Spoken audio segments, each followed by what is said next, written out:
Everyone, let's hit it. Welcome to a fresh week of Real Estate Paradox content. We would appreciate it if you subscribed to this channel.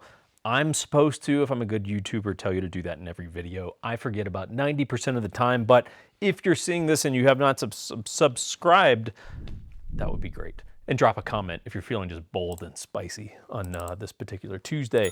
Anyway, the subject of today's video is going to be on, I don't really know what to call it, but essentially why VA and FHA loans are tough right now, okay?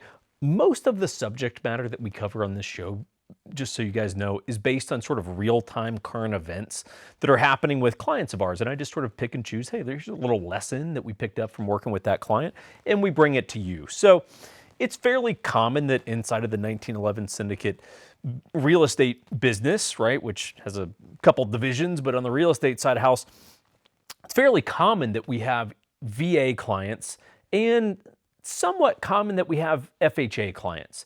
And FHA, just so you guys understand, it's a very common first-time home buyer loan product, if you will, just because it requires less cash down and sometimes 0% down, which sounds like a great ride until you figure out that you're still paying for it. You're just, you might even have a second mortgage, which covers the down payment, shit like that we'll cover on a different day.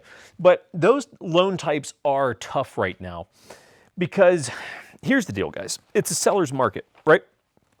And most listing agents, when they list a property, most of the time they are getting multiple offers on the property, which means some of those offers are going to be conventional loans or even cash deals, which of course don't have a loan, which means that whether it's cash or conventional, those stipulations in terms of what kind of condition the property needs to be in. You guys like how I just melt him to the ground? Eventually he just collapses. On cash and conventional, right, you get rid of those conditions. And on VA and FHA loans, they come with conditions. So most listing agents are looking at it and they're going, okay, if I got 5 offers, which is entirely common, going, why would I want to roll the dice on one that comes with more conditions and stipulations versus one that's rock solid in terms of whatever the condition is of the house as it comes back on the inspection, these guys can still buy it if they so choose, right? But basically, here's how it works. On government-backed loans, the house has to pass a VA or FHA appraisal, right? The inspection is the inspection. There's no particular inspector that's like, oh, I'm the VA inspector. No, the inspection report is the inspection report. But what's going to happen on a VA or FHA loan is the appraiser's going to go out. He's going to look at the house. He's probably potentially even going to be aware of what's in the inspection, but he's going to be out there looking for primarily safety concerns. But sometimes it's really random shit like paint chipping or, floorboards. Yeah, I mean, I get flooring, wood flooring. I don't know why I'm blanking out on what the hell you call wood flooring. I guess flooring where it's like the wood panels are like uneven, which could be a trip hazard, which again, on a government-backed loan product, they're like, that's a safety hazard and we're not going to back that. So it's entirely possible that you could go through.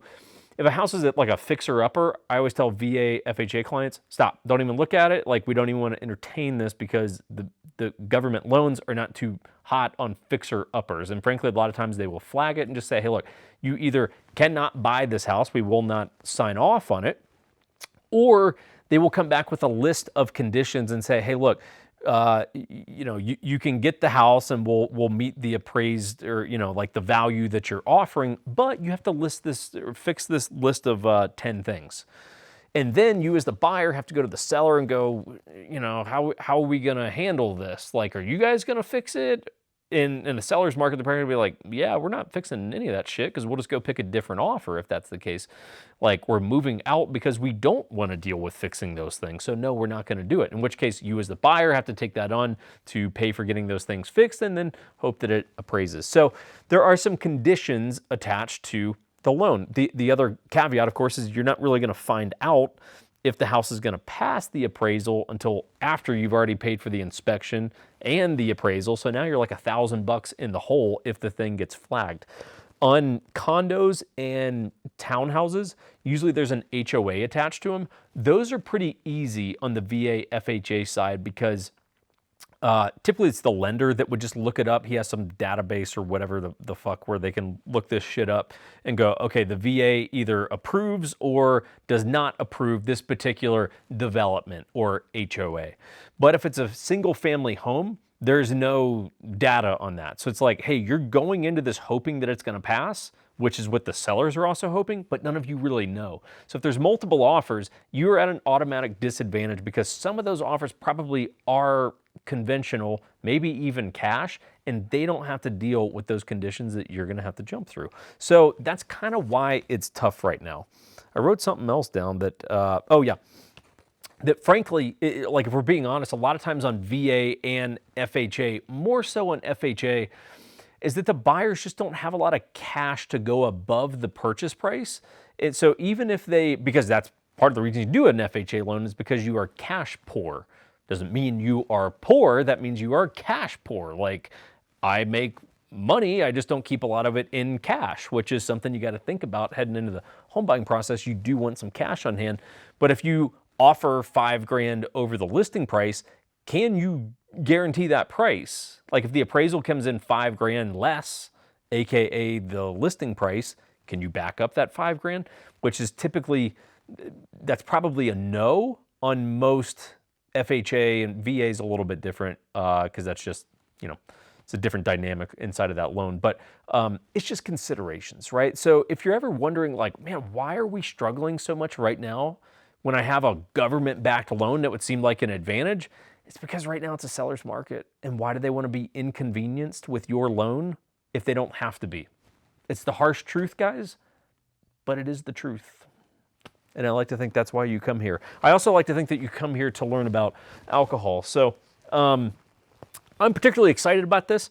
I just got this. So this is a bottle from the Buffalo Happy Hour, is a podcast that talks about bourbon. And they talk about some life stuff too, but they do bourbon reviews and things like that. And I was actually kind of excited. I got to go on as a guest a couple weeks ago. I think the episode came out, but and we talked about bourbon and everything. But they did a barrel pick and released their own barrel. So this is the Buffalo Happy Hour Irish whiskey, and I'm particularly excited to try this because the guys there, Mike and Derek, have good taste in booze. So I'm curious to see.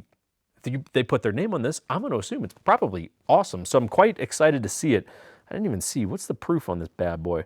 114, so they went for it. You guys went for it, 114 on the proof. So particularly excited to try this. So I will report back once I know more, but that is a bottle lately that I've picked up, along with a few other bottles that were unplanned, right? So anyway, that's that. Guys, this show is over. I don't even hardly know why you watch it, but if you need real estate help, let us know. We can help you out regardless of state. We can kind of act as an advisor and help connect you with the right people and all that kind of stuff. So even if you don't live in Utah, which is where I live, let us know. We're always happy to help, happy to be a resource. Take care. We will see you next time.